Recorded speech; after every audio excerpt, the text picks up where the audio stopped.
Hello everyone, my name is Anurag Singh. Welcome to Pahuja law academy.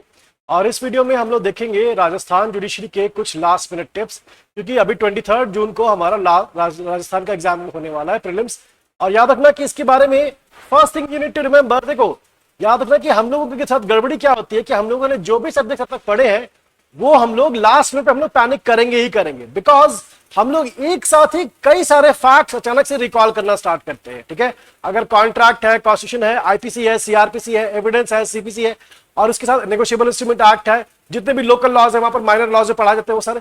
हम लोगों के साथ गड़बड़ क्या होती है कि हम लोगों ने ये सारे एक्ट्स पढ़े हैं, सेपरेटली पढ़े हैं, बट जब रिकॉल करने की बात आती है तो हम लोग सारे फैक्ट्स को एक साथ रिकॉल करना स्टार्ट करते हैं, and there in the panic sets in. याद रखना, ठीक है।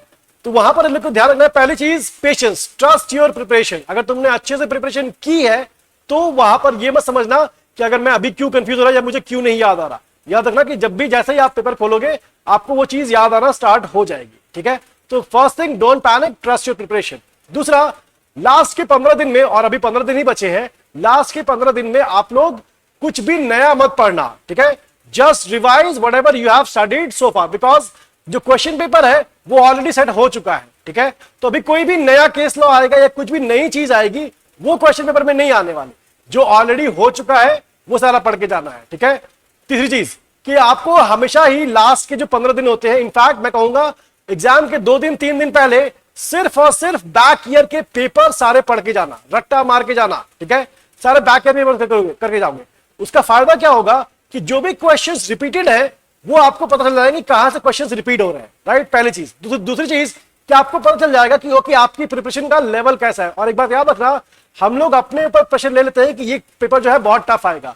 जब एक्चुअली तुम्हारे सामने पेपर आएगा ना तो वहां पर देखोगे कि इट इज क्वाइट ईजी, काफी ईजी है वहां पर पेपर। ठीक है, सो याद रखना कि पैनिक नहीं करना, पहली चीज। दूसरी चीज, आपको कुछ भी नया नहीं पढ़ना। तीसरी चीज, सिर्फ रिवाइज करो कि जो भी तुमने पहले किया है। चौथी चीज, सिर्फ 2 दिन पहले 3 दिन पहले तुम्हें सिर्फ और सिर्फ बैक ईयर के क्वेश्चन पेपर करके जाने हैं। एंड एक चीज जो मैं कहूंगा, हिंदी और इंग्लिश में, देखो राजस्थान में हिंदी और English is very important. 30 questions आते हैं सिर्फ हिंदी और इंग्लिश से। ठीक है, तुम्हें ध्यान रखना है कि वहां पर वही डिसाइड करेंगे कि किसका सिलेक्शन होगा और किसका सिलेक्शन नहीं होगा। ठीक है, तो यहां पर तुम्हें यह ध्यान रखना है कि जब भी तुम्हारे सामने हिंदी इंग्लिश का क्वेश्चन आए, पहली बात मैं कहूंगा प्रिपेयर करके जाना, और इसके लिए स्टैंडर्ड बुक्स अवेलेबल है मार्केट में, वो सब तुम यूज कर सकते हो। लेकिन अगर वहां पर ना आए question, just try to use your common sense. और अगर तुम्हारी हिंदी इंग्लिश अच्छी है, अगर अपने कॉमन सेंस से भी आप अटेंड करोगे क्वेश्चन, तो क्वेश्चन आपका सॉल्व हो जाता है। ठीक है, so there is no need to panic कि अब 15 दिन बचे हैं, 15 दिन में सिर्फ रिविजन करो, डू नॉट पैनिक, एंड सिर्फ बैक ईयर पेपर्स करो, कुछ भी नया नहीं पढ़ना। नया पढ़ोगे तो मे बी और कंफ्यूजन हो जाए, और लास्ट मिनट में आप सिर्फ और सिर्फ बैक ईयर पेपर्स देख के जाना। ठीक है, हिंदी और इंग्लिश के लिए अगर क्वेश्चन सॉल्व नहीं हो पा रहे, just try to apply your common sense, और कॉमन सेंस से 90% ऑफ टाइम आपका क्वेश्चन सॉल्व हो जाएगा। ठीक है, ऑल द बेस्ट एवरीवन।